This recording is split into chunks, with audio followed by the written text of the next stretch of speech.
It's important to know that not all stem cells are the same. What are some of the types of stem cells that are discussed in the medical and scientific communities? Let's talk about it.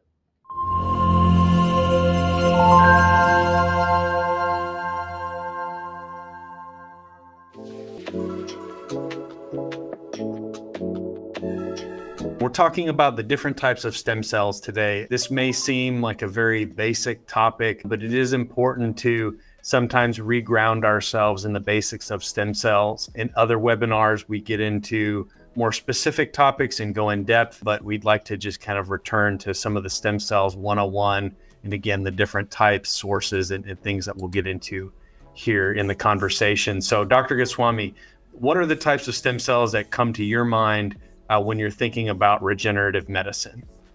The whole field started with embryonic stem cells, and because the potential of an embryonic stem cell is it can differentiate into different organs. However, there are a lot of moral, ethical concerns with embryonic stem cells, and they are for good reason currently banned or not available. Then we have the stem cells that come from the blood. We have cells which are turning over at a very high rate in our blood, and those are the hematopoietic stem cells, primarily found in the bone marrow because that's where the regeneration takes place. And then we have the ones that have been studied the most, which is the mesenchymal stem cells. And these stem cells are again easily available to us. Few of them are in the bone marrow, but mostly in the fat is a very, very good potent source of it. There are a few other sources. You can get them from skin tissue. You can get them from dental tissues. They're also found in the umbilical cords of the newborns. Recently, they've been discovered even in menstrual blood and the endometrial lining. The majority of the stem cells that our body functions on are mesenchymal stem cells. So generally speaking, as you just said, MSCs help the body function all throughout. They're found in various tissue types, and they have a lot of properties that help propagate repair and regenerative mechanisms within the body. And that goes on 24/7, 365 from the time you're born until the day you die. MSCs are active within the body.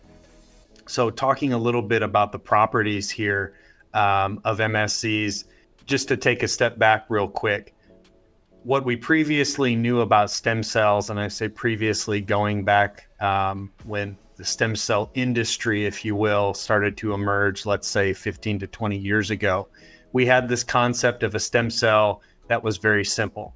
It was a blank cell in the body that had the ability or capacity to differentiate or turn into a more specialized cell. Could turn into a chondrocyte or cartilage cell, could turn into a neuron or a nerve cell, various other specialized cell types. And that's where our understanding ended. But as the science has evolved over the years, we understand that MSCs, mesenchymal stem cells in particular, have other properties well beyond their differentiation capabilities that make them suitable for application in regenerative medicine.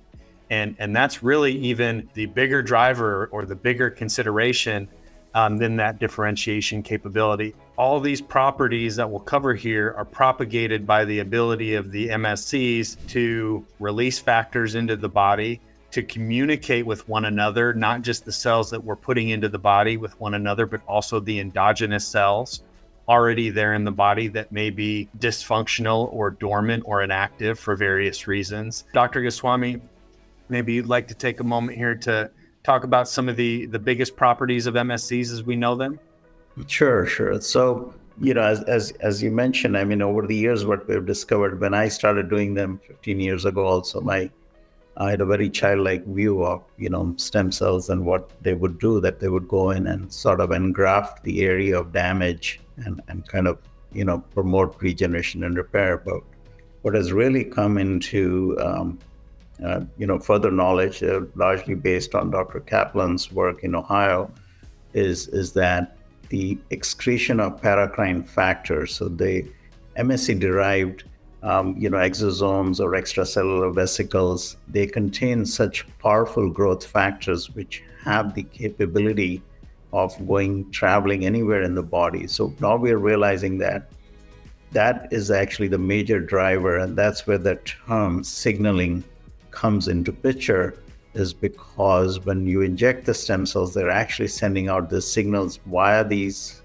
extracellular vesicles, and these are capable of affecting a host of different organ systems, So it's not necessarily so much the local delivery of the cells, although obviously there's a lot of research going on in making sure that we are also able to locally deliver the cells. But I think just the efficacy of the paracrine factors, of some of these growth factors that the stem cells release, has really expanded the indications and how many patients can be helped with that property. And then certainly we have traditionally known things. They do promote some angiogenesis, which is development of new blood vessel formation. They travel to sites of injuries, because in my field, where I injected into the knee joint, what happens is wherever there's areas of cartilage damage or meniscal damage or whatever the damage in the joint is, there are certain chemicals which are released there, and these chemicals then attract the stem cells, get attracted to those areas, and they travel to those sites and kind of form a tiny film around that area. So that is obviously an important, and we have certain other things. Primarily, the most important thing to know is that they're so capable of self-renewal and regeneration. So we do have an endless supply of mesenchymal stem cells throughout our lifetime. And we've seen that as we age, the stem cells numbers can go down, but their efficacy and effectiveness stays the same. So that's really important.